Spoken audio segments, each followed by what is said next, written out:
ಗದಗಿನಲ್ಲಿ ನಮ್ಮ reporter republic Kannada gambling ವಿರುದ್ಧ ಸಮರ ಸಾರಿರುವಂತದ್ದು ಬಹಳ ರೋಚಕವಾಗಿರುವಂತಹ ಸ್ಟೋರಿ ನಿಮ್ಮ ಮುಂದೆ ಇಡ್ತಾ ಹೋಗ್ತೀನಿ. ಹಾಗೇನೆ ನನ್ನ 4 ಕಲೀಗ್ಸ್ಗಳು ಬೇರೆ ಬೇರೆ ಊರಿಂದ ರೆಡಿಯಾಗಿದ್ದಾರೆ ಮಾಹಿತಿ ಕೊಡೋದಕ್ಕೆ. ಮಂಜು ಪತ್ತಾರ್ ಗದಗಿನಿಂದ ಈ ಗ್ಯಾಂಬ್ಲಿಂಗ್ ಎಕ್ಸ್ಪೋ ಸ್ಟೋರಿ ಬಗ್ಗೆ ಹೆಚ್ಚಿನ ಮಾಹಿತಿಯನ್ನು ಕೊಡ್ತಾರೆ. ಅನುಕಾರ್ಯಪ್ಪ ಮಡಿಕೇರಿಯಲ್ಲಿ, ವಿನಯ್ ಸುಸೈಡ್ ಸಂಗ್ರಾಮ ಇವತ್ತು ಇಡೀ ಬಿಜೆಪಿಯೇ ಮಡಿಕೇರಿಗೆ ಬಂದು ನಿಂತಿದೆ. ಏನಾಗ್ತಾ ಇದೆ ಅಲ್ಲಿ ಅದರ ಬಗ್ಗೆ ಹೇಳ್ತೀನಿ. ಅಭಿಷೇಕ್ ಬೆಂಗಳೂರಿನಲ್ಲಿದ್ದಾರೆ. ಕಾಂಗ್ರೆಸ್ನಲ್ಲಿ 4 ಎಂಎಲ್ಸಿಗಳಿಗೆ ಯಾರು ಹೊಸ ಎಂಎಲ್ಸಿಗಳಾಗ್ತಾರೆ ಅನ್ನುವಂಥ ಕುತೂಹಲ, ಬಹಳ ಫೈಟ್ ಇದೆ. ಭೀಮಾ ನಾಯ್ಕ್ ಶಿವಮೊಗ್ಗದಲ್ಲಿ ಈದ್ಗಾ ಮೈದಾನ ಯಾರ ಸೊತ್ತು ಅಂತೇಳಿ ಒಂದು ದೊಡ್ಡ ಜಗಳ ಆಗ್ತಾ ಇದೆ. ಈಶ್ವರಪ್ಪ ಎಂಟ್ರಿ ಕೊಟ್ಟಿದ್ದಾರೆ. ಸೊ ಹಾಗಾಗಿ ಬಹಳಷ್ಟು ನಿರೀಕ್ಷೆ ಇದೆ ಯಾವ ರೀತಿಯ ಹೋರಾಟ ಸಾಗಬಹುದು ಅಂತೇಳಿ. ಬಿಜೆಪಿ ಪರವಾಗಿ ಮಾತಾಡ್ತಾರಾ, ಹಿಂದೂಗಳ ಪರವಾಗಿ ಮಾತಾಡ್ತಾರಾ, ಅಥವಾ ಬಿಜೆಪಿ ಅವರ ಹೋರಾಟಕ್ಕೆ ಸಾಥ್ ಕೊಡ್ತಾರೆ? Very interesting. ಈ ಎಲ್ಲ ವಿಚಾರಗಳ ಬಗ್ಗೆ ಮಾತಾಡ್ತೀನಿ. ಆದ್ರೆ ವೆರಿ ಫಸ್ಟ್ ಸ್ಟೋರಿ ಏನಪ್ಪಾ ಅಂತಂದ್ರೆ ಗ್ಯಾಂಬ್ಲಿಂಗ್ ವಿಚಾರಕ್ಕೆ ಸಂಬಂಧಪಟ್ಟ ಹಾಗೆ ಒಂದು ರೀತಿಯಲ್ಲಿ ಈ ಗ್ಯಾಂಬ್ಲಿಂಗ್ ಗುಹೆ ಒಳಗೆ ನಮ್ಮ ರಿಪಬ್ಲಿಕ್ ಕ್ಯಾಮರಾ ಎಂಟ್ರಿ ಕೊಟ್ಟಿದೆ. ಅದರ ಬಗ್ಗೆ ಇನ್ನಷ್ಟು ಹೆಚ್ಚಿನ ಮಾಹಿತಿಯನ್ನು ಪಡೆಯೋಣ. ಬನ್ನಿ ಈ ಸ್ಟೋರಿ ಶುರು ಮಾಡೋಣ. ತಗೋತಾರೆ ನಮ್ಮ ಜೂಜು ಅಡ್ಡೆಯಲ್ಲಿ ರಿಪಬ್ಲಿಕ್ ಡೇರಿಂಗ್ ರಿಪೋರ್ಟ್ ಮಾಡಿದೆ. ಗದಗ್ನಲ್ಲಿ ಕ್ಯಾಸಿನೋ ಮಾದರಿಯಲ್ಲಿ ಗ್ಯಾಂಬ್ಲಿಂಗ್ ನಡೆಸ್ತಾ ಇದ್ರು. ರಿಪಬ್ಲಿಕ್ ಕ್ಯಾಮೆರಾದಲ್ಲಿ ಜೂಜು ಅಡ್ಡೆಯ ದಂಧೆ ಎಕ್ಸ್ಪೋಸ್ ಆಗಿದೆ. ಇದು ಯಾರೂ ಮಾಡಿರದ ದಿಟ್ಟ ವರದಿಗಾರಿಕೆ. ಅಕ್ರಮ ಜೂಜು ಅಡ್ಡೆಗಳ ಮೇಲೆ ರಿಪಬ್ಲಿಕ್ ರೇಡ್. ರಿಪಬ್ಲಿಕ್ ಪ್ರತಿನಿಧಿಯ ಮೇಲೆಯೇ ಹಲ್ಲೆಗೆ ಯತ್ನ ನಡೆಸಿದ್ರು. ಶಹರ ಪೊಲೀಸ್ ಠಾಣೆ ಕೂಗಳತೆ ದೂರದಲ್ಲೇ ಇದ್ರೂ ಕೂಡ ಇಂಥದ್ದೊಂದು ದಂಧೆ ನಡೀತಾ ಇದೆ. ಪೊಲೀಸರ ಶ್ರೀರಕ್ಷೆಯಲ್ಲೇ ನಡೀತಾ ಇದೆಯಾ ಈ ಅಕ್ರಮ ಅನ್ನೋಂಥ ಪ್ರಶ್ನೆಯನ್ನ ರಿಪಬ್ಲಿಕ್ ಎತ್ತುತ್ತಾ ಇದೆ. ಅಕ್ರಮ ಜೂಜು ಅಡ್ಡೆಗಳ ಮೇಲೆ ರಿಪಬ್ಲಿಕ್ ರೇಡ್ ಮಾಡಿದೆ. ಜೂಜು ಅಡ್ಡೆಯಲ್ಲಿ ರಿಪಬ್ಲಿಕ್ ಡೇರಿಂಗ್ ರಿಪೋರ್ಟ್. ಯಾವ ಜೂಜು ಅಂತ ಕೂಡ ಹೇಳ್ತೀನಿ. ಗದಗ್ನಲ್ಲಿ ಕ್ಯಾಸಿನೋ ಮಾದರಿಯಲ್ಲಿ ಗ್ಯಾಂಬ್ಲಿಂಗ್, ಕ್ಯಾಸಿನೋ ಮಾದರಿಯಲ್ಲಿ ನಿಮ್ಗೆ ಗೊತ್ತಿರಬಹುದು ವೀಕ್ಷಕರೇ, ಎಂಜಿ ರೋಡಲ್ಲೂ ಕೂಡ, ಬ್ರಿಗೇಡ್ ರೋಡಲ್ಲೂ ಕೂಡ ನಡೀತಾ ಇತ್ತು. ಅದರ ದುಡ್ಡಲ್ಲಿ ಒಮ್ಮೆ ಸರ್ಕಾರ ಬಿದ್ದು ಹೋಗಿತ್ತು ಅಂತ ಹೇಳಿ ಕುಮಾರಸ್ವಾಮಿ ಕೂಡ ಈ ಹಿಂದೆ ಹೇಳಿದ್ರು. ನನ್ನ ಮುಟ್ಟಕ್ ಹೋಗ್ಬೇಡ್ರಿ, ನಿಮ್ ಹೊಟ್ಟಿ ನಾವೇ ಹೊಡ್ಯಾರ, ನಾವ್ಯಾರು? ಗದಗ ನಗರದ ಏನು ಇಲ್ಲ ನೋಡ್ತಾ ಇರಬಹುದು. ಇವರು ನಮಗೆ ಅಡ್ಡಿಪಡಿಸ್ತಾ ಇದ್ದಾರೆ. ಲೋಗೋ ಸತ್ಯಕ್ಕೆ ಈ ತರ ಹಿಡ್ತಾ ಇದ್ದಾರೆ. ಇಲ್ಲಿ ನಾವು ನೋಡ್ತಾ ಇರಬಹುದು. ಇವರು ಹೇಳ್ತಾ ಇರಬಹುದು. ಇದೇ ಒಂದು ಭಾಗದಲ್ಲಿ ನಾನು ಇವಾಗ ಸ್ಟಿಂಗ್ ಮಾಡ್ಕೊಂಡು ಬಂದಿದ್ದೇನೆ. ಈ ಭಾಗದಲ್ಲಿ ಇವರು ನನಗೆ ಈ ರೀತಿ ಅಂದ್ರೆ ಒಳಗಡೆ ಹೋಗಲು ಬಿಡ್ತಾ ಇಲ್ಲ. ನನಗೆ ಒಳಗಡೆ ಅಂದ್ರೆ ನಮ್ಮ ಮೇಲೆ ದಬ್ಬಾಳಿಕೆ ಮಾಡ್ತಾ ಇದ್ದಾರೆ ಇವರು. ನಾವು ನೋಡೋಣ ಬನ್ನಿಗೆ. ನಮ್ಮ ಮೇಲೆ ದಬ್ಬಾಳಿಕೆ ಮಾಡ್ತಾ ಇದ್ದಾರೆ ಇವರು. ನನ್ನೇ ಹೊಡೆಯಲು ಪ್ರಯತ್ನ ಮಾಡ್ತಾ ಇದ್ದಾರೆ. ಗದಗ್ನಲ್ಲಿ ಆನ್ಲೈನ್ ಗೇಮ್ ಆಡ್ತಾ ಇದ್ದಾರೆ. ಇಂಥ ಅಕ್ರಮವಾಗಿ ಮಾಡ್ತಾ ಇದ್ರು. ಇದು ಶಹರ ಪೊಲೀಸ್ ಠಾಣೆ ಕೂಗಳತೆ ದೂರದಲ್ಲಿ ನಡೆಯುವಂತ ಅಕ್ರಮ ದಂಧೆ ನಡೆಸುವಂತವರು ಈ ರೀತಿ ಮಾಡ್ತಾ ಇದ್ದಾರೆ. ಒಳಗಡೆ ನನಗೆ ಬಿಡ್ತಾ ಇಲ್ಲ ಇವರು. ಇಲ್ಲ ನೋಡ್ತಾ ಇರ್ಬೋದು ದೃಶ್ಯದಲ್ಲಿ. ಬಾಂಬ್ ನೋಡಿ ಈಗ ಇಲ್ಲಿ ನೋಡ್ತಾ ಇರ್ಬೋದು. ಈ ರೀತಿ ಅಕ್ರಮ ದಂಧೆ ಗದಗಿನಲ್ಲಿ ನಡೀತಾ ಇದೆ. ಇವರು ಒಳಗಡೆ ಹೋಗಲು ನನಗೆ ಬಿಡ್ತಾ ಇಲ್ಲ. ಈ ರೀತಿ ದಬ್ಬಾಳಿಕೆ ಮಾಡ್ತಾ ಇದ್ದಾರೆ. ಸರ್ ಒಳಗಡೆ ಹೋಗಕ್ ಬಿಡ್ರಿ ನಮ್ಗೆ. ಯಾಕೆ ಏನ್ ಮಾಡ್ತೀರಿ ನೀವು? ಏನ್ ಮಾಡ್ತೀರಿ? ನಾವು ತೋರಿಸ್ತೀವಿ ಮಾಡಿಲ್ಲ ಗುರುಗಳ, ನಮ್ಗೆ ಬಿಡಿ ಒಳಗಡೆ ಬಿಡಿ. ನಾವು ತೋರಿಸ್ತೀನಿ ಅಲ್ಲಿ ಯಾವ ರೀತಿ ನೀವು ಆಟ ಆಡಿಸ್ತೀರಿ. ಅಲ್ಲಿ ಆನ್ಲೈನ್ ಗೇಮ್ ಮಾಡ್ತೀವಿ. ಬಡವರು, ಆಟೋ ಚಾಲಕರು ಎಲ್ಲಾರು ಇದನ್ನ ಮಾಡ್ತಾರೆ. ಏನ್ ಆಡಿಸ್ತೀರಿ ಆಟ? ದಯವಿಟ್ಟು ಕೈ ಮುಗಿದ್ ಕೇಳ್ತೀನಿ, ಹೊಟ್ಟೆ ಮೇಲೆ ಕಾಲು ಹೊಡಿಬೇಡ್ರಿ. ನೀವು ಹೊಟ್ಟೆ ಅಲ್ರಿ, ಬಡವ್ರ ಹಟ್ಟಿ ಮೇಲೆ ಹೊಡಿತೀರಲ್ಲ. ನೀವು ಬಡವ್ರ ಹಟ್ಟಿ ಮೇಲೆ ಹೊಡಿತೀರಲ್ಲ. ದಯವಿಟ್ಟು ಹೊಟ್ಟೆ ಮೇಲೆ ಕಾಲು ಹೊಡಿಬೇಡ್ರಿ. ದಯವಿಟ್ಟು ಕೈ ಮುಗಿದ್ ಕೇಳ್ತಾ ಇದ್ದೀನಿ. ನಾವು ಯಾವ ಬಡವಂದವು ಹೊಡೆದಿಲ್ರಿ. ಮತ್ತೆ ದಯವಿಟ್ಟು ಇಲ್ಲಿ ಬಡವರು ಬಂದ್ ನಿಮ್ ಕಡೆ ಆನ್ಲೈನ್ ಗೇಮ್ ಆಡ್ಬೇಕು. ಎಷ್ಟೋ ಕೊಂಡ ದುಡ್ಡು ಕಳ್ಕೊಂಡು ಬಡವರು ಪರದಾಡಕತ್ತಾರ. ಹೇಳಿ ಹೇಳೋಣ. ಹೊಡಿಬಾರೋ ಹೊಡಿಬಾ. ಈಗ ನೋಡಬಹುದು ವೀಕ್ಷಕರೇ, ನಮ್ಮ ಮೇಲೆ ಹಲ್ಲೆ ಮಾಡುವಂತ ಪ್ರಯತ್ನ ಇಲ್ಲಿ ಮಾಡ್ತಾ ಇದ್ದಾರೆ. ಇಲ್ಲಿ ನಮ್ಗೆ ಒಳಗಡೆ ಹೋಗಲು ಬಿಡ್ತಾ ಇಲ್ಲ. ನಾನು ಇವಾಗ ಪೊಲೀಸರಿಗೆ ಫೋನ್ ಹಚ್ತೇನೆ. ಇಲ್ಲಿ ನೋಡ್ತಾ ಇರ್ಬೋದು ದೃಶ್ಯದಲ್ಲಿ ಕೂಡ ಸಾಕಷ್ಟು ಜನರು ಏನು ಇವಾಗ ಆನ್ಲೈನ್ ಗೇಮ್ ಆಡಕ್ ಹೋಗಿದ್ರು ಅಷ್ಟರು ಕೂಡ ಒಬ್ಬೊಬ್ಬರಾಗಿ ಹೊರಗಡೆ ಬರ್ತಾ ಇದ್ದಾರೆ. ಈ ಭಾಗದಲ್ಲಿ ಕೂಡ ಇಲ್ಲಿ ಸಂಜೆ ಆದ್ರೂ ಕೂಡ ಸಾಕಷ್ಟು ಸಂಖ್ಯೆಯಲ್ಲಿ ಬರ್ತಾ ಇದ್ದಾರೆ. ನಮಗೆ ನೋಡಿ ಕೈ ಮುಗಿದು ಕೇಳ್ತಾ ಇದ್ದೀನಿ ನಿಮಗ. ಇದನ್ನ ಬಿಡ್ರಿ. ದಯವಿಟ್ಟು ಬಿಡ್ರಿ, ಕುಂತು ಮಾತಾಡೋ. ನಾವ್ ಯಾವ್ದು ಕುಂತು ಮಾತಾಡುವಂತಾರಲ್ಲ. ಈ ವಿಷಯ ನೀವು ತಲೆಯಾಗಿನ ತೆಗೀರಿ. ನೀವ್ ಯಾರಿಗೇನ್ರ ಮಾಡಿ ಏನು ಮಾಡೋದಿಲ್ಲ. ನಾವು ಬಂದ್ ಮಾಡ್ತೀವಿ. ಆತಾ ಬಂದ್ ಮಾಡಿ. ಏನ್ ಆಡಿಸಿದ್ರಿ ನೀವು ಇಲ್ಲಿ? ಈಗ ನಾವು ಬಂದ್ ಮಾಡ್ಬೇಕಲ್ಲ, ಬಂದ್ ಮಾಡ್ತೀನಿ. ಆತಾ ಬಂದ್ ಮಾಡ್ಬಿಡ್ರಿ. ಓಕೆ. ಏನು ನಾವು ದೃಶ್ಯದಲ್ಲಿ ಸಹ ನೋಡ್ತಾ ಇರಬಹುದು, ರಿಪಬ್ಲಿಕ್ ಕನ್ನಡ ರಿಯಾಲಿಟಿ ಚೆಕ್ ಮಾಡ್ತಾ ಇತ್ತು, ಗ್ರೌಂಡ್ ರಿಪೋರ್ಟ್ ಮಾಡ್ತಾ ಇತ್ತು. ಏನು ಅಲ್ಲಿ ಅಕ್ರಮವಾಗಿ ಗೋವಾ ಮಾದರಿಯಲ್ಲಿ ಆನ್ಲೈನ್ ಗೇಮ್ ಆಡ್ತಾ ಇದ್ರು. ನಾವು ಸ್ಟಿಂಗ್ ಮಾಡಿಕೊಂಡು ಹೊರಗಡೆ ಬರಬೇಕಾದ್ರೆ ನಮ್ಮ ಮೇಲೆ ಅಲ್ಲಿಯ ಮಾಲೀಕರು ಕೂಡ ಅಂದ್ರೆ ಆನ್ಲೈನ್ ಗೇಮ್ ಆಡಿಸುವಂತವರು ನಮ್ಮ ಮೇಲೆ ಅಟ್ಯಾಕ್ ಮಾಡಲು ಪ್ರಯತ್ನ ಮಾಡಿದ್ರು. ನನ್ನನ್ನೇ ಹೊಡೆಯಲು ಕೂಡ ಅವರು ಪ್ರಯತ್ನಿಸಿದ್ರು. ಆವಾಗ ಪೊಲೀಸರಿಗೆ ಫೋನ್ ಹಚ್ಕೊಳ್ಳೆ ಸ್ಥಳಕ್ಕೆ ಪೊಲೀಸರು ಬರ್ತೀನಿ ಅಂತ ಹೇಳಿದ್ರು. ಆದ್ರೆ ಈವರೆಗೂ ಕೂಡ ಯಾವುದೇ ಪೊಲೀಸರು ಕೂಡ ಇಲ್ಲಿಗೆ ಬಂದಿಲ್ಲ. ಇಷ್ಟೊಂದು ಗಲಾಟೆ ಆದ್ರೂ ಕೂಡ ನಮಗೆ ಆ ಕಾಂಪೌಂಡ್ ಲಿಂದ ಒಳಗಡೆ ಹೋಗಲು ಕೂಡ ಬಿಡ್ತಾ ಇಲ್ಲ. ಬಡವರು ಕೂಡ ಸಾಕಷ್ಟು ಜನರು ಪರದಾಡುವಂತಹ ಪರಿಸ್ಥಿತಿ ನಿರ್ಮಾಣವಾಗಿದೆ. ಹಣ ಕಳೆದುಕೊಂಡು ಕಂಗಾಲಾಗ್ತಾ ಇದ್ದಾರೆ. ಆದ್ರೆ ಯಾರು ಕೂಡ ಕ್ರಮ ಕೈಗೊಳ್ತಾ ಇಲ್ಲ. ಇನ್ನಾದರೂ ಪೊಲೀಸ್ ಇಲಾಖೆ ಆಗಿರ್ಬೋದು, ಗದಗ ಜಿಲ್ಲಾಡಳಿತ ಸೂಕ್ತವಾದ ಕ್ರಮ ಕೈಗೊಳ್ಳಬೇಕಾಗಿದೆ. ಕ್ಯಾಮರಾಮನ್ ಮಂಜುನಾಥ್ ಜೊತೆ ಮಂಜು ಪತ್ತಾರ್, ರಿಪಬ್ಲಿಕ್ ಕನ್ನಡ, ಗದಗ. ಓಕೆ, ಇದು ಮಂಜು ಪತ್ತಾರ್ ಗದಗ್ನಿಂದ ನಮ್ಮ ರಿಪೋರ್ಟರ್ ಗದಗ್.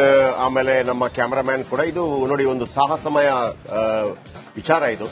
ಆಮೇಲೆ ಅವರು ಯಾವ ತರ ಹೊಡೆಯೋಕ್ಕೂ ಕೂಡ ಬಂದಿದ್ರು, ಕ್ಯಾಮರಾ ಇದೆ ಅನ್ನೋ ಕಾರಣಕ್ಕಾಗಿ ಮಾತ್ರ. ಆಮೇಲೆ ಅವ ಎಲ್ಲಿ ತನಕ ಬಂದ, ಹೌದು, ರಿಸ್ಕ್, ಎಸ್. ಆಮೇಲೆ ಅವ್ರ ಕ್ಯಾಮರಾ ಇರೋ ಕಾರಣಕ್ಕಾಗಿ ಮಾತ್ರ ಸ್ವಲ್ಪ ಸೈಲೆಂಟ್ ಆಗಿದ್ದಾರೆ. ಅದರ್ವೈಸ್ ಆ ಮತ್ತೊಬ್ಬ ಬಂದ ನೋಡಿ ಯಾವ ತರ ಬಂದಿದ್ದ ಅಂತ ಅಂದ್ಬಿಟ್ಟು. ಆಮೇಲೆ ಅವ್ರು ಮತ್ತೊಂದು ಹೇಳ್ತಿರೋದೇನಪ್ಪ ಅಂತಂದ್ರೆ, ಹೊಟ್ಟೆ ಮೇಲೆ ಏನು ಕಲ್ಲು ಹಾಕಬೇಡಿ ಅಂತ ಹೇಳ್ತಾರೆ. ನೋಡಿ, ಹೊಡೆಯೋಕ್ ಬಂದ ಆತ ಹೊಡೆಯೋಕ್ ಬಂದ. ವಿದ್ಯಾಭ್ಯಾಸ ಇಲ್ಲದೆ ಯಾವುದಾದ್ರೂ ಒಂದು ಅತ್ಯದ್ಭುತವಾದ ವಿದ್ಯಾಭ್ಯಾಸ ಇದ್ದಿದ್ರೆ ಇಲ್ಲಿ ಬಂದು ಯಾರ್ಯಾರ್ದೋ ಬಡವರ ದುಡ್ಡನ್ನು, ಅದು ಕೂಡ ಯಾರು ರಿಕ್ಷಾ ಡ್ರೈವರು, ಕೂಲಿ ಕಾರ್ಮಿಕರು ಬರುವಂತ ರಿಕ್ಷಾ ಡ್ರೈವರ್, ಅದನ್ನು ತಿಂದು ತೇಗುವಂತ ಆ ಹಂದಿ ಜಾತಿ ಅವನಿಗೆ ಯಾರಿಗೆ ಅವಡ್ಗಚ್ತಾ ಇದ್ದಾನೆ. ಆಮೇಲೆ ಪೊಲೀಸರನ್ನ ಕರೆಯೋದೇನು, ಪೊಲೀಸರಿಗೆಲ್ಲ ಗೊತ್ತಿರುತ್ತೆ. ಪೊಲೀಸರಿಗೆ ದುಡ್ಡು ಕೊಟ್ಟೆ ಆಗ್ತಾ ಇರುವಂತದ್ದು. ಆಮೇಲೆ ಕೂತು ಮಾತಾಡೋಣ ಅಂತ. ಏನ್ ಕೂತು ಮಾತಾಡೋಣ ಅಂತಂದ್ರೆ, ದುಡ್ಡು ಕೊಡ್ತೀನಿ ಬಿಟ್ಬಿಡು ಅಂತ ಕರಪ್ಟ್ ಮಾಡಕ್ ನೋಡ್ತಾ ಇದ್ದಾರೆ. ಆಮೇಲೆ ಹೆದರಿಸೋದು, ಕರಪ್ಟ್ ಮಾಡೋದು, ಏನೆಲ್ಲ ಮಾಡಕ್ ಎಲ್ಲಾ ರೀತಿಯಲ್ಲೂ ಕೂಡ. ಆರಂಭದಲ್ಲಿ ಸ್ವಲ್ಪ ಅದೇ ಹೇಳ್ತೀವಲ್ಲ, ಏನು ಮಾತು, ಮಂತ್ರ, ತಂತ್ರ, ಕುತಂತ್ರ, ದಂಡಂ ದಶಗುಣಂ ಎಲ್ಲವೂ ಮಾಡಿ ಕೊನೆಗೆ ಆಗದಿದ್ದಾಗ ಅವರನ್ನು ಕರಪ್ಟ್ ಮಾಡುವಂತ ಪ್ರಯತ್ನಗಳು ಕೂಡ ಆಗ್ತಾ ಇದೆ. ಮಂಜು ಪತ್ತಾರ್ ನೇರ ಸಂಪರ್ಕದಲ್ಲಿದ್ದಾರೆ. ಮಂಜು ಪತ್ತಾರ್, ಎಕ್ಸಲೆಂಟ್ ಈ ಸುದ್ದಿಯನ್ನ ಮಾಡಿದ್ದೀರಿ.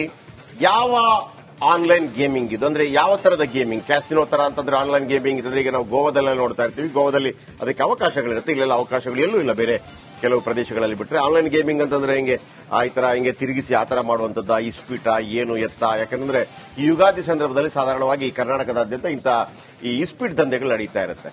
ಅಂದ್ರೆ ಒಂದು 3 ದಿವಸ ಮಾಡಿರ್ತಾರೆ. ಅದು ಬೇಕಾ ಬೇಡ ಅನ್ನೋದೆಲ್ಲ ಇತ್ತು. ಆದ್ರೆ ಇದು ಹಾಗಲ್ಲ. ಇದು ಹೆಂಗೆ ಅಂತಂದ್ರೆ ನಿರಂತರವಾಗಿ ನಡೆಯುವಂತದ್ದು, ನಿರಂತರವಾಗಿ ಜನರ ರಕ್ತ ಹೀರುವಂತದ್ದು. ಮಂಜು ಪತ್ತಾರ್, ಹ್ಯಾಟ್ಸ್ ಆಫ್. ಬಹಳ ಅದ್ಭುತವಾದಂತ ರಿಸ್ಕ್ ತಗೊಂಡು ನೀವು ಇಂಥ ಕೆಲಸವನ್ನು ಮಾಡಿದ್ದೀರಿ. ಬಟ್ ಆಮೇಲೆ ಏನಾಯ್ತು ಅಲ್ಲಿ? ಎಷ್ಟು ಹೊತ್ತಿಗೆ ನೀವು ರೈಡ್ ಮಾಡಿದ್ರಿ?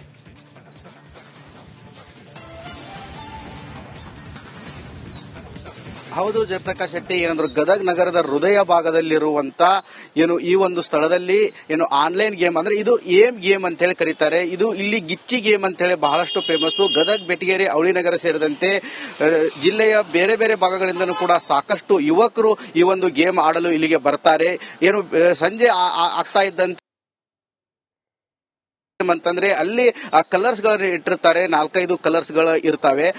ಒಂದು ಬಾಣದ ತರ ಒಂದು ಬಿಲ್ ಇರುತ್ತೆ. ಆ ಬಿಲ್ ಆ ಕಲರ್ಸ್ ಗೆ ಹೊಡೆದ್ರೆ ಅವರಿಗೆ 100 ರೂಪಾಯಿ ಅವ್ರು ಹಚ್ಚಿದ್ರೆ ಒಂದೇ ಕಲರ್ ಗೆ 3 ಬಿಲ್ ಬಿದ್ದು ಅಂದ್ರೆ ಅವಾಗ ಅವರಿಗೆ 100 ರೂಪಾಯಿಗೆ 300 ರೂಪಾಯಿ ಕೊಡ್ತಾರೆ. ಇದು ಅಕ್ರಮವಾಗಿ ನಡೆಯುವಂತ ದಂಧೆ. ಇದು ಗದಗ ನಗರದ ಶಹರ ಪೊಲೀಸ್ ಠಾಣೆಯ ಕೂಗಳತೆಯ ದೂರದಲ್ಲಿ ನಡೆಯುವಂತ ಈ ಒಂದು ಅಕ್ರಮ ದಂಧೆ ಬಹಳ ದಿನಗಳಿಂದನೂ ಕೂಡ ನಡೀತಾ ಇತ್ತು. ಈ ಬಗ್ಗೆ ರಿಪಬ್ಲಿಕ್ ಕನ್ನಡ ಸುದ್ದಿ ಮಾಡ್ಬೇಕಂತ ಹೇಳಿ ಅನ್ಕೊಂಡಿತ್ತು. ಅದೇ ರೀತಿಯಾಗಿ ಇವಾಗ ನಾವು ಸುದ್ದಿ ಎಕ್ಸ್ಪೋಸ್ ಮಾಡಿದ್ದೇವೆ. ನಾನು ಸ್ಟಿಂಗ್ ಮಾಡಿಕೊಂಡು ಹೊರಗಡೆ ಬರುವಂತ ಸಮಯದಲ್ಲಿ ನನ್ನ ಮೇಲೆ ಆಡಿಸ್ತಾರೆ, ಅವರೇ ದಾಳಿ ಮಾಡ್ತಾರೆ. ದಾಳಿ ಮಾಡಿಕೊಡ್ಲೇ ಇಲ್ಲ, ಮೊಬೈಲ್ ನಲ್ಲಿ ಏನ್ ಮಾಡಿದ್ರಿ ಕೊಡಿ ಅಂತ ಕೇಳ್ತಾರೆ. ನಾನು ಅವ್ರಿಗೆ ಇಲ್ಲ ಅಂತ ಹೇಳಿಕೂಡ ನಾನು ಪೊಲೀಸರ ಗಮನಕ್ಕೂ ಕೂಡ ತರ್ತೇನೆ. ಆದ್ರೆ ಆ ಸಮಯದಲ್ಲಿ ಯಾವುದೇ ಪೊಲೀಸರು ಕೂಡ ಸ್ಥಳಕ್ಕೆ ಬರೋದಿಲ್ಲ. ಆದ್ರೆ ಅದರ ಮಾಲೀಕರು ನಾವು ಕ್ಯಾಮ್ರಾ ತಗೊಂಡು ನಾನು ಮತ್ತು ನಮ್ಮ ಕ್ಯಾಮ್ರಾ ಮಂಜುನಾಥ್ ಸಾಳೇರ್ ಏನಿದ್ದಾನೆ ಇಬ್ರು ಕೂಡ ಒಳನುಗ್ಗಲು ಕೂಡ ಪ್ರಯತ್ನ ಮಾಡಿದ್ವಿ. ಈ ಸಮಯದಲ್ಲಿ ಅದರ ಮಾಲೀಕ ನಮ್ಮನ್ನು ಅಡ್ಡ ತಡಿತಾನೆ, ಹಲ್ಲೆ ಮಾಡಲು ಕೂಡ ಯತ್ನಿಸ್ತಾರೆ. ಇನ್ನೊಬ್ರು ಕೂಡ ನನ್ನೇ ಹೊಡೆದೇ ಬಿಡ್ತೀನಿ ಅನ್ನೋ ಲೆಕ್ಕಕ್ಕೆ ಮಾಡ್ತಾರೆ. ಸುಮಾರು ಹೊತ್ತು ಗಲಾಟೆ ಆದ್ರೂ ಕೂಡ ಅವರು ಎಷ್ಟು ದಬ್ಬಾಳಿಕೆ ಮಾಡ್ತಾ ಇದ್ರು ಅಂತಂದ್ರೆ ನೀವು ಏನ್ ಮಾಡ್ಕೊಳ್ತೀರಿ ಅನ್ನೋ ಒಂದು ಇದಕ್ಕೆ ಕೂಡ ಅವರು ಅಷ್ಟೊಂದು ದಬ್ಬಾಳಿಕೆ ಮಾಡ್ತಾ ಇದ್ರು. ಅಕ್ರಮವಾಗಿ ದಂಧೆ ನಡೀತಾ ಇದ್ರು ಕೂಡ ಇಲ್ಲಿಯ ಪೊಲೀಸ್ ಅಧಿಕಾರಿಗಳಾಗಿರ್ಬೋದು, ಜಿಲ್ಲಾಡಳಿತ ಆಗಿರ್ಬೋದು ಯಾರು ಕೂಡ ಸೂಕ್ತವಾದ ಕ್ರಮ ಕೈಗೊಳ್ತಾ ಇಲ್ಲ. ಅಷ್ಟೊಂದು ಅಕ್ರಮವಾಗಿ ನಡೀತಾ ಇತ್ತು. ಇದು ಯುವಕರಿಗೂ ಕೂಡ ಸಾಕಷ್ಟು ನಷ್ಟ ಆಗ್ತಾ ಇತ್ತು. ಯುವಕರು ಆಟೋ ಚಾಲಕರಾಗಿರ್ಬೋದು ಪ್ರತಿನಿತ್ಯ ದುಡಿದಂತ ಹಣವನ್ನು ಈ ಒಂದು ಗೇಮಿಗೆ ಹಾಕಿ ಮನೆಗೆ ಹೋಗುವಂತಹ ಪರಿಸ್ಥಿತಿ ನಿರ್ಮಾಣವಾಗಿತ್ತು. ಸಾಕಷ್ಟು ದಾಸರ ಈ ಒಂದು ಗೇಮಿಗೆ ದಾಸರು ಕೂಡ ಆಗಿದ್ರಂತಾನೆ ಹೇಳ್ಬೋದು. ಅಷ್ಟೊಂದು ಈ ಗೇಮಿಗೆ ಇಲ್ಲಿಯ ಜನರು ಬಲಿ ಆಗ್ತಾ ಇದ್ರು. ಏನು ಇಲ್ಲಿ ನಾವು ನೋಡ್ತಾ ಇರಬಹುದು ದೃಶ್ಯದಲ್ಲಿ. ನಾನು ಇವಾಗ ಅದೇ ಸ್ಥಳದಲ್ಲಿದ್ದೇನೆ. ಇಲ್ಲಿ ಗೇಟ್ ಏನ್ ಹಾಕಿದ್ದಾರೆ, ಇವಾಗ ನಾನು ಸುದ್ದಿ ಮಾಡಿದ ನಂತರ ಗೇಟ್ ಹಾಕಿದ್ದಾರೆ. ಅಲ್ಲಿ ಮುಂದೆ ಏನು ಶೆಡ್ ಇದೆ, ಆ ಶೆಡ್ ನಲ್ಲಿ ಈ ಒಂದು ಅಕ್ರಮವಾಗಿ ದಂಧೆ ನಡೆಸ್ತಾ ಇದ್ರು. ಸಾಕಷ್ಟು ಜನರು ಕೂಡ ಇರ್ತಾರೆ. ಅವರು ಒಬ್ರು ಇಬ್ರು ಇರೋದಿಲ್ಲ, ಸುಮಾರು ಒಂದು 8 ಮಂದಿ ಇರ್ತಾರೆ. ಯಾರಾದ್ರೂ ಅಪರಿಚಿತರ ಒಳಗಡೆ ಹೋದ್ರೆ ಅವರು ಗೊತ್ತಾ ಹಿಡಿದು ನಮ್ಮ ಮೇಲೆ ದಾಳಿ ಮಾಡುವಂತ ಆ ಪರಿಸ್ಥಿತಿ ಕೂಡ ನಿರ್ಮಾಣವಾಗಿರುತ್ತೆ. ನಿನ್ನೆನೂ ಕೂಡ ಇದೇ ಒಂದು ಸ್ಥಳದಲ್ಲಿ ನಾವು ಸುದ್ದಿ ಮಾಡಲು ಗೇಟು ಒಳಗಡೆ ಬಿಡ್ಲೇ ಇಲ್ಲ, ಆದ್ರೆ ಸ್ಟಿಂಗ್ ಮಾಡ್ಕೊಂಡು ಹೊರಗಡೆ ಬರುವಂತ ಸಮಯದಲ್ಲಿ ನಮ್ಮ ಮೇಲೆ ಅವರು ಅಟ್ಯಾಕ್ ಮಾಡ್ತಾರೆ. Jayaprakash Shetty. Okay, excellent, thank you very much. ನಿಮ್ಮ ಕಂಗ್ರಾಚುಲೇಷನ್ಸ್, ಬಹಳ ಅದ್ಭುತವಾದ ರಿಪೋರ್ಟಿಂಗ್. ಹಾಗೇನೆ ಪ್ರಸಾದ್, ಒಳಗಿನ ದೃಶ್ಯಾವಳಿ ದಯವಿಟ್ಟು ತೋರಿಸಿ ಫುಲ್ ಫ್ರೇಮ್ ಅಲ್ಲಿ. ಅಂದ್ರೆ ಯಾವ ತರ ಅಂದ್ರೆ ಗಿಚ್ಚಿ ಗೇಮ್ ಅಂತ ಹೇಳ್ತಾರಂತೆ. ಅಂದ್ರೆ ಒಂಥರ ಏನೋ ಬಾಣ ಎಸೆಯೋದು ಮತ್ತೊಂದು. ನಾವು ಇಲ್ಲಿ ತನಕ ನೋಡಿಲ್ಲ ಇಂಥದ್ದು. ಏನೋ ಎಸಿತಾರೆ, ಅದಕ್ಕೆ ದುಡ್ಡು ಕೊಡ್ತಾರೆ, ಮತ್ತೊಂದು ಮಗದೊಂದು ಅಂತೇಳಿ ಜನ ಸೇರಿಸಿ ಜನ ಮರಳು, ಜಾತ್ರೆ ಮರಳು. ಆಮೇಲೆ ಈ ನಾವು ಸಣ್ಣದಿರುವಾಗ ಒಂದಿತ್ತು ಆಟ, ಈ ಕಾಂತಾರ ಸಿನಿಮಾ ನೋಡಿದ್ರೆ ನೀವು? ಕಾಂತಾರ ಸಿನಿಮಾದಲ್ಲಿ ಅವ ಆಡ್ತಾನಲ್ಲ ಸಿಲ್ಕ್ ಟಕ ಟಕ ಟಕ ಟಕ ಟಕ 4 ಫೋಟೋ ಇಟ್ಟುಬಿಟ್ಟು ಅದನ್ನ ಶಾಲಾ ಮಕ್ಕಳ ಇದರಲ್ಲೆಲ್ಲ ಆಡಿಸ್ತಾ ಇದ್ರು. ಆಮೇಲೆ ನಿಮ್ಗೆ ಗೊತ್ತಿರಬಹುದು ವೀಕ್ಷಕರ, ಅನಾಥರ ಸಿನಿಮಾದಲ್ಲೂ ಕೂಡ ದರ್ಶನ್ ಮತ್ತು ರಾಧಿಕಾ ಕುಮಾರಸ್ವಾಮಿ ಅವರ ಪೇರಲ್ಲಿ ಆ ತರ ಒಂದು ಸೀನ್ ಬರುತ್ತೆ. ಒಂದು ಸೀನ್ ತೋರಿಸೋದು, 4 ಫೋಟೋ ಇಡೋದು. Rajkumar photo, Vishnuvardhan photo, Jayamala photo, ಆಮೇಲೆ ಸಿಲ್ಕ್ ಸ್ಮಿತಾ ಫೋಟೋ ಇಟ್ಬಿಟ್ಟು ಅಲ್ಲಿ ಅದರ ಒಳಗಡೆ 4 ಇದಿರ್ತದೆ. ಯಾರಿಗೆ ಅಂತ 10 ರೂಪಾಯಿ ಕಟ್ಟಿದ್ರೆ ಡಗ ಡಗ ಡಗ ಅಂತ ಅದೇ ಬಂದ್ರೆ ಅದನ್ನೇ ಇದನ್ನು ಕೂಡ ತೋರಿಸಿದ್ರಲ್ವ ಯಾವ್ದ್ರಲ್ಲಿ, ಕಾಂತಾರ ಸಿನಿಮಾದಲ್ಲಿ. ಅವನು ಸಿಲ್ಕ್ ಸ್ಮಿತಾಗಿ ಆಗ್ತಾ ಇರ್ತಾನೆ, ನೀನ್ ಸಿಗಲ್ಲ ಬಿಡು ಸಿಲ್ಕ್ ಸ್ಮಿತಾ ಅಂತ ಕರ್ಕೊಂಡು ಹೋಗ್ತಾನೆ. ಇದು ಸ್ವಲ್ಪ ಜಾಸ್ತಿ ದುಡ್ಡಿಂದು ಮತ್ತೆ ಜನಗಳ ಜೀವನ ಹಾಳು ಮಾಡೋದು. ರೆಗ್ಯುಲರ್ ಆಗಿ ಇರುವ ಈ ಒಂದು ಜಾತ್ರೆಗಳಲ್ಲಿ ಇರುತ್ತೆ, ಅಲ್ಲಿ ಮರ್ತೋಗ್ಬಿಡ್ತದೆ. ಇದೇನ್ ಗೊತ್ತಾ, ಇದು ನಿರಂತರ ಅಂತ. ಈಗ ಎಲ್ಲಿ ತನಕ ಬಂತು ಅಂತಂದ್ರೆ, ಈಗ ಈ ಇದರ ಟೈಮಲ್ಲಿ, ಯಾವ್ದ್ರ ಟೈಮಲ್ಲಿ, ಯುಗಾದಿ ಟೈಮಲ್ಲಿ ನೀವು ತುಮಕೂರು ಭಾಗದಲ್ಲಿ ನೋಡಿದ್ರೆ ಶಾಮಿಯಾನ ಹಾಕೊಂಡು ಇದಾಡ್ತಾರೆ, ಏನು ಇಸ್ಪಿಟ್ ಆಡ್ತಾರೆ. ಅವತ್ತಿನ ದಿವಸ 2-3 ದಿವಸ ಬಹಳ ದೊಡ್ಡ ದುಡ್ಡೆಲ್ಲ ಕಟ್ತಾರೆ. ಇಲ್ಲ ಅಂತಲ್ಲ, ಲಕ್ಷಗಟ್ಟಲೆ ಎಲ್ಲ ಆಗತ್ತೆ, ಇಲ್ಲ ಅಂತಲ್ಲ. ಕುಮಾರಸ್ವಾಮಿ ಅವರು ಅದರ ಬಗ್ಗೆ ಒಮ್ಮೆ ಧ್ವನಿ ಎತ್ತಿದ್ರು. ಏನು ಅಂತಂದ್ರೆ, ದಯವಿಟ್ಟು 3 ದಿವಸ ಬಿಟ್ಬಿಡಿ ಅಂತ. ಅಂದ್ರೆ ನಿಮ್ಗೇನ್ ಗೊತ್ತಾ, ನಿಮ್ಮ ಒಂದು ಈ ಹೇಗೆ ಹಬ್ಬ ಹರಿದಿನ ಮತ್ತೊಂದು ಮಗದೊಂದಿರುತ್ತೋ, ಕೆಲವು ಕೆಚ್ಚುಗಳಿರುತ್ತೆ ನೋಡಿ, ಒಂಥರ ಒಂದು ವಿಕೃತಗಳು ಎಲ್ಲ ಇರುತ್ತಲ್ಲ, ಆ 3 ದಿನ ಆಡಿ ಬಿಟ್ಟು ಮತ್ತೊಂದು 3 ದಿವಸ ಮಾತ್ರ.